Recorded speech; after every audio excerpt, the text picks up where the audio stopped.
Hello, we are now talking about the lunar eclipses. There are two lunar eclipses in 2019. Normally, solar and lunar eclipses go together. New moon is the solar eclipse and full moon is the lunar eclipse. This is Komilla Sutton, and I'm going to talk about what these lunar eclipses are about, what to expect from them. And generally, because it is the lunar eclipse, it can be emotionally quite tough on everybody because it's emotional, whether it's visible or not visible. It's important that, the day around the eclipse, usually one day before, you start feeling some shift of energy. And it is emotional. Normally, in a year, you'll have one Rahu eclipse and the other Ketu eclipse because, there's opposite ends of the year. So this year, the lunar eclipse is on 21st of this year, 21st of January. And the thing is, this in USA, it's at midnight. So that means that the rest of the world is also seeing the lunar eclipse. It is not visible in India and a little bit of Southeast Asia, but otherwise it's visible almost throughout the world. That means that it is disturbing the energy of everybody. And one important thing to understand is that the eclipses always take place on full moon. So these are Purnima Tithis. Many festivals are taking place on Purnima Tithi. And generally, full moon in Cancer is Posh Purnima. And it is regarded as very auspicious, but it is eclipsed. So that doesn't make the Purnima less auspicious, but it disturbs the energy. And we can think, doubt whether we are doing the right thing, whether we are honoring this energy, and people get scared about it. So every 8-9 years or so, Posh Purnima will be eclipsed. So we have to not be doubtful about our spiritual practices, what we are doing. And actually, that is the best way to uplift the energy. What happens with the lunar eclipse is that the events take place immediately. So you don't have to wait around for some effect. You'll see within a few days or almost simultaneously, sometimes even on the day, some events are taking place, like in the world, but emotionally, personally also, it can heighten emotions. It can a little bit mess with them. So it's important to keep calm. And especially this eclipse, this is with the Moon, Rahu, Ketu, they are all the time there. But this eclipse actually has Moon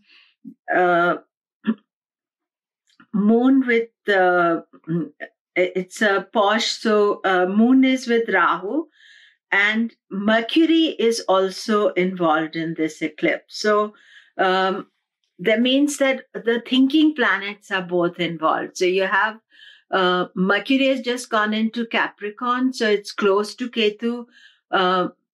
Moon is with Rahu, so the mind is definitely very unsettled around this time.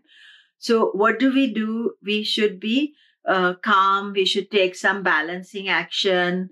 Generally, the sages have advised us to keep life simple around the eclipse. So that is another very important factor. And the eclipse is taking place in Cancer. Rahu will be in Punarvasu, but the moon is in Pushya Nakshatra. So this is a Pushya Nakshatra eclipse. You have planets near that. You can expect some unexpected energy there. So the second eclipse is on 16th of July, and it is Guru Purnima Day. So it is a very auspicious day, and but it is an eclipse. So do remember to honor your gurus. Don't doubt them. Don't think, they are no good, I shouldn't bother.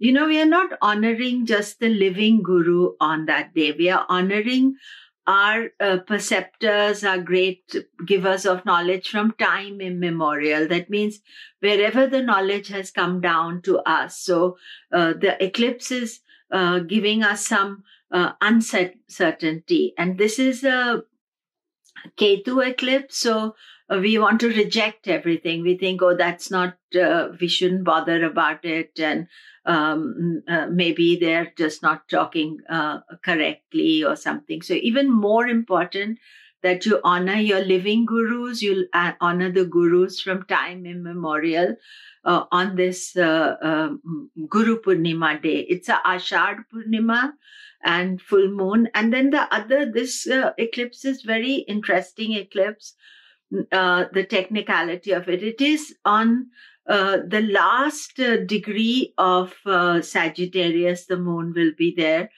And the sun also, obviously, last degree of Cancer. So this is the end of the Dakshin Ayana and the northerly course of the sun. So the sun starts moving towards its southerly course on when sun goes into Cancer. So this is a very important thing. There can be some world issues also happening. The lunar eclipses can create a trigger. So there can be a trigger that happens with this energy as well. And this eclipse is actually visible in India. And it is, let me see, because I got my computer now. So this is, it's the eclipse is visible all over the world, but it is not visible in USA. USA, Canada, they don't experience the eclipse, but the rest of the world can see the eclipse. And so again, usual thing, keep life simple. Don't allow your emotions to get out of control. You have to be trying all the time. You can't just last minute think, oh, I'm going to balance myself. If you lead a life of balance, slowly, you move yourself towards that. You will find that these eclipses don't have the same capacity to bother you. Normally, there were people fasted during the eclipse. People just did simple things in the traditional way. And of course, where it is visible, then there's, you can see it. Therefore, it is more intense for you. One final aspect about the eclipses are that the first eclipse is a partial eclipse. It's not a full eclipse. The second eclipse is a partial eclipse. You can look up all these informations about the eclipses from the website. So you don't, the 16th, 17th of July eclipse, depending where you are. This is a partial eclipse. So but I feel that its impact is quite strong because what I said, it is the end of Dakshinayana, is the start of the southerly course. It's the end of Uttarayana, not Dakshinayana, and the start of Dakshinayana. So the northerly course ends and the southerly course starts. So earlier on, if I said Dakshinayana, ignore it. So the northerly course ends and the southerly course starts. And then it's right at the end of so the full moon is going to be the last degree of Sagittarius and Uttara Ashada Nakshatra. So Uttara Ashada itself is giving us a message that we should do something more ascetic and spiritual. And it's not a good day to get married around the eclipses. It's not a good day to make major purchases, make major decisions at that time. That these are disturbed energies. So be conscious of them. Thank you very much again. And I continue posting number of things about 2019 and do keep on asking or giving me suggestions, really. I do appreciate that. Check out my website, komilla.com, and sign up for my newsletter. All the best. Thank you very much.